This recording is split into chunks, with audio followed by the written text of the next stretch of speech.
Hello, everybody. Scott Stevens here as we bring this first week of November 2020 to a close, drawing us at least 1 week closer to the end of this year. And I don't know if I should be scared or excited that this one ends in 2021, lies just over the horizon. It is not that far off, folks. Definitely less than fewer than 60 days away as we finish this year. And I don't want to know what's coming. I do, but I don't really. All right, let's hit this weather thing so we can get you on with the remainder of your evening. It's a lot later than I'm used to being than talking up here. What we've got is northern lights, and we've talked about this numerous times over the last several weeks. Is this season is in full swing as we move into the winter, the longer nights in the northern hemisphere. That opportunity to see that beautiful event, and it was just too great an opportunity for some folks that traveled to go see them for him to not pronounce his love to his love. And she, in my understanding, said yes under those lights. So one of our guests proposed under the northern lights. They've given me permission to share this special moment with you and then you to the rest of the world. So that's just kind of cool. Not necessarily as cool, but probably impacting many, many more people. This is the water that has impacted Honduras and Nicaragua as a result of Hurricane Eta, or ETA, as some say. And the flooding is intense. It is widespread, especially in the low-lying areas, and this is going to take some time to wind down. And this is not a nation. This is not a part of the world that has a lot of reserve currency to come along and, throw some money at this. This is going to take some international aid. The rainfall totals, looking at this, have to be upwards of 20 plus inches. I'm certain that there are locations where the numbers are even better than that. At the end of the shot here, and I want to pause this, that's your runways. That's your airport. There's your terminals right there. And that just means that aid, even when Puerto Rico had its hurricane, the airport was still intact. It was on a raised area. It wasn't down in a low-level bottoms surrounding or paralleling a river. So that's nearly a disaster. Well, it's official. Statewide temperature rank of the last 126 years, where we have enough records that we can say we've got a good going. But California having their warmest October thus far.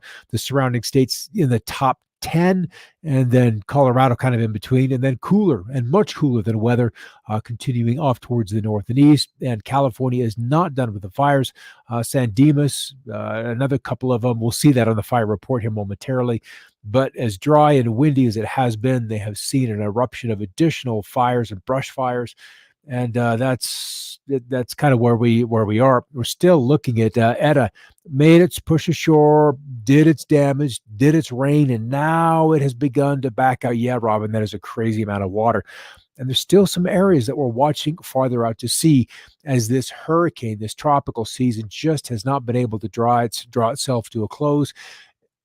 The last season that was the longest, and it was 05 when I was keenly aware of this, having jumped into the geoengineering field by then. But in 2005, we were into January of 06 and still naming storms. But if we do end up with one more, the sheer number of storms will exceed that of that previous year. This was an interesting stat that I came along today. Tropical storms lasting 2 days or less. You could see there weren't many, but also we didn't have this satellite surveillance back, decades ago. That didn't exist. But we have a lot more of them now, and we don't know if just by numbers, by the ability to surveil the entirety of the oceans, that this figure has changed. It's really hard to say. And the tropical storms lasting more than 2 days, pretty much no change. No change. So it might be that the other is we're dealing with a better surveillance. Now, we are dealing with the potential for ETA to impact the southern coast of Florida. We'll look at that in a moment. If you're looking for some chilly weather, Fairbanks is where it is.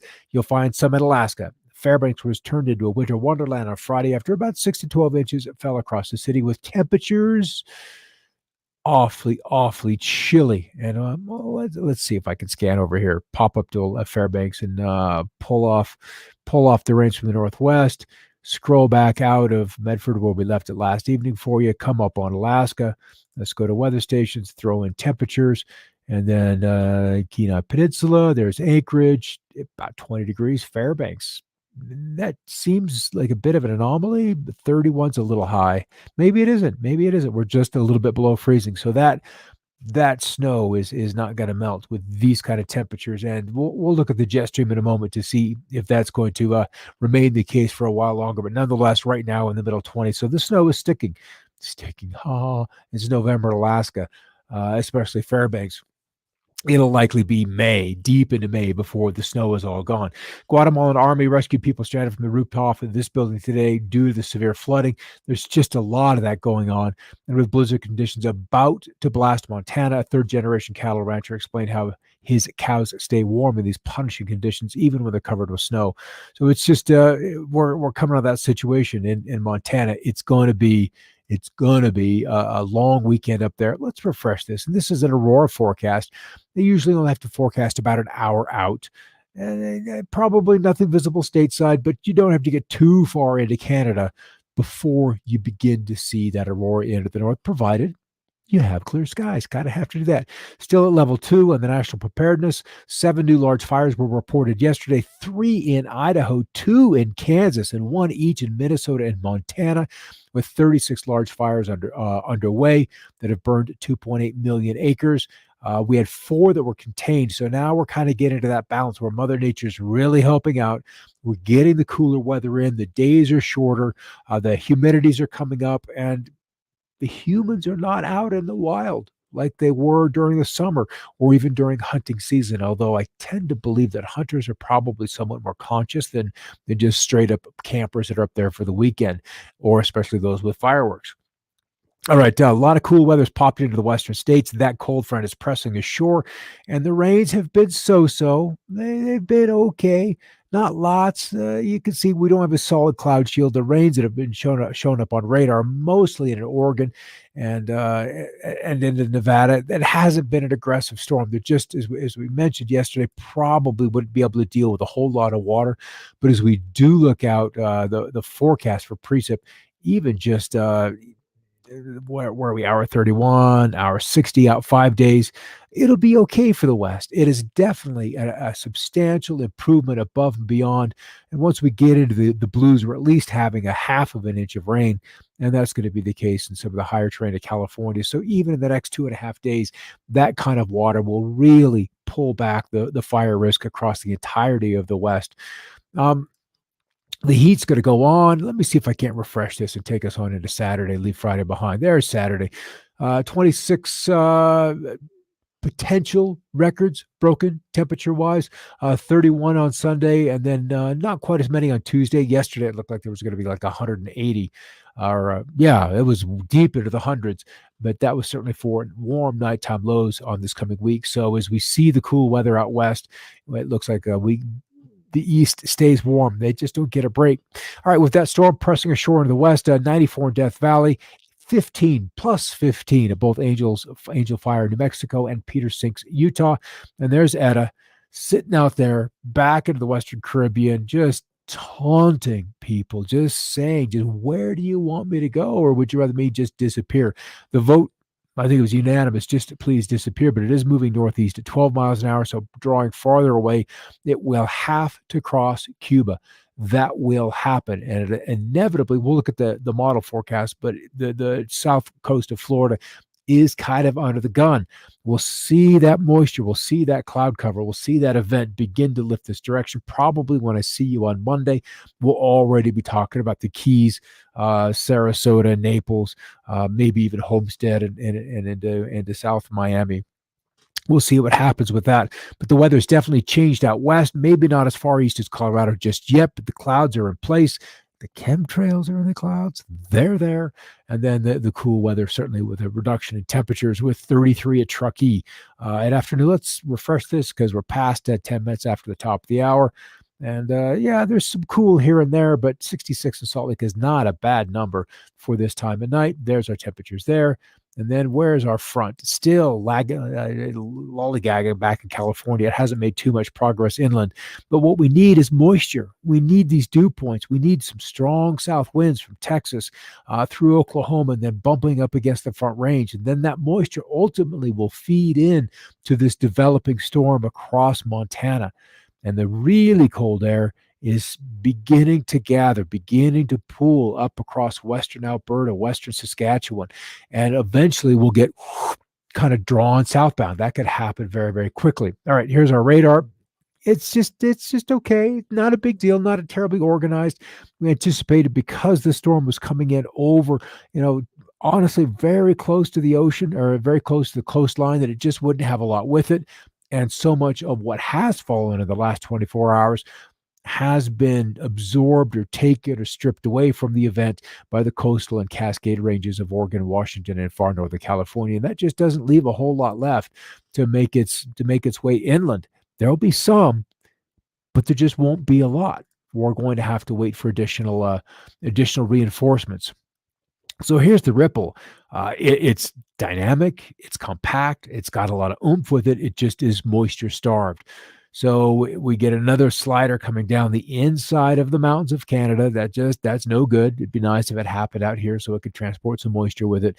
But what it does is introduces the cold air, reinforces and enlarges the cutoff part of the low. That gets big.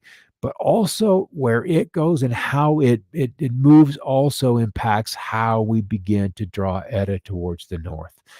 The two are inexorably linked together. Their fates are kind of going to be defined or confirmed by whatever manipulation in the sky happens, because the events are far enough apart and just marginally attached. A little strengthening here can draw the hurricane towards the west, or a little repressing of this and the western trough. This guy is a little bit slower to arrive, will allow ETA more time on top of the Florida Peninsula. We'll just have to see how this goes, but I'll guarantee you tomorrow, Texas to the western panhandle of Florida will be littered with contrails. Just absolutely littered. So let's see how that goes. And then the west, we kind of have a flat ridge here. This isn't so good. There's no heat. We're not hot, but it really takes until the completion of next week, and we've begun next week before we get any moisture. None of these storms are just really juicy.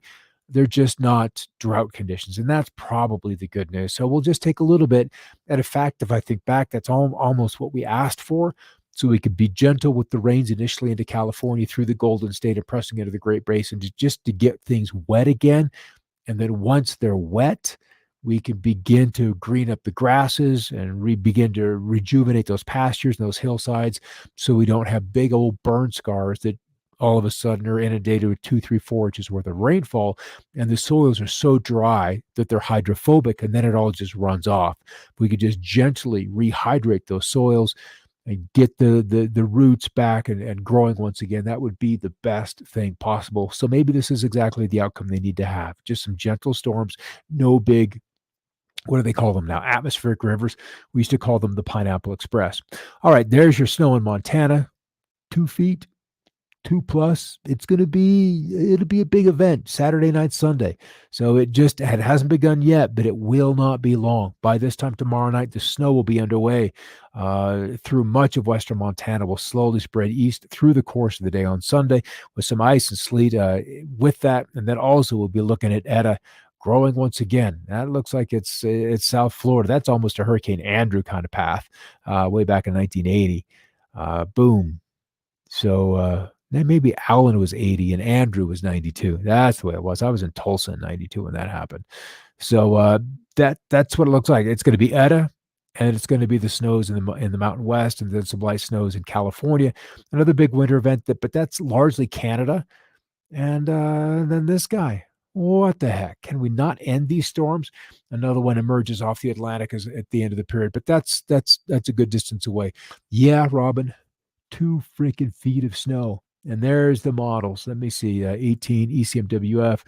Let's go back to the longer range and see. It's still a lot of snow. By the time that the next 10 days is done, that area is snow covered. And when we do get Arctic air coming down from the north, it'll roll across this snowpack, and that just is kind of festive. All right, you can see the warmth, almost the record heat, slowly get pressed to the east by this cold, but still the southeast from Florida, Georgia, the Carolinas, and then we warm right back up, probably to see another round of record heat in this time frame. Which what day is this? That would be a Wednesday the 18th. So that's another warm couple of days coming. So the East is really going to have just a gorgeous November. We'll probably be talking about that at the end of November, about some of those states having one of their top 5 warmest Novembers. All right, that's it for the night. It was crazy to go through Twitter today looking for weather stories, and all my weather dudes are talking politics. How, it's just kind of the way the states are right now, trying to figure out what the absolute hell is going on. It's just, we're not done. This baby is not done, not even by a long shot. All right, Robin, have a great night. And those of you that are on there, I see you one on my page, one of Success Secrets, one over there on YouTube. Good to have you aboard. Yeah, take it easy. Don't take all this too seriously. We'll get through this. There will be changes on the other side of this. Both sides are going to get absolutely weirded out, and it's already beginning to happen. It's been a huge, huge revelation as to what America is really, really like. All right, we'll leave you with that. I'll catch you on Monday with another perspective. I don't know. I know exactly what I'm going to talk about, but we're not going to talk about that right now. I'll see you then. In the meantime, please, for all